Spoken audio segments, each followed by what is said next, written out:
So any moment ఈ వారం 10 రోజులు చూస్తాం భాయ్ సాబ్. ఈ వారం 10 రోజులు ఆన్ చేయకపోతే మాత్రం బీఆర్ఎస్ పార్టీ స్వయంగా, ఇది నేను చెప్తున్న మాట కాదు, ఈరోజు నేను పెట్టిన ప్రెస్ మీట్ కూడా కేసీఆర్ గారి ఆదేశాలతోని ఆయన డైరెక్షన్ మేరకే నేను ఈ ప్రెస్ మీట్ పెడతా ఉన్నాను. కేసీఆర్ గారి ఆదేశాలతోనే నేను ఈ మాట మాట్లాడుతూ ఉన్నాను. ఆయనే నాయకత్వం వహిస్తానని కూడా నిన్న కలిసినటువంటి శాసనసభ్యులతో బీఆర్ఎస్ నాయకులతో చెప్పారు. స్వయంగా తానే నాయకత్వం వహించి లక్షలాది మంది రైతులతో కదులుతాం.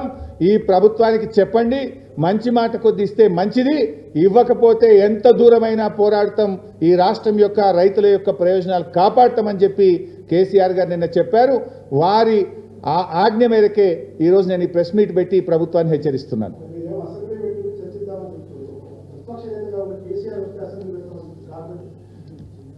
ఆ కోమటిరెడ్డి వెంకటరెడ్డి చెప్పిండు, రేవంత్ రెడ్డి స్థాయి హరీష్ రావు కేటీఆర్ సరిపోతాడని మొన్న ఆయన సహచర మంత్రివర్గ సభ్యుడు కోమటిరెడ్డి వెంకటరెడ్డి గారు చెప్పిండు. ఏదైనా ఉంటే ఒకసారి వెంకటరెడ్డితో మాట్లాడుకోమని చెప్పండి. నాది కొంచెం డైల్యూట్ అవుతుంది బాస్, ప్లీజ్.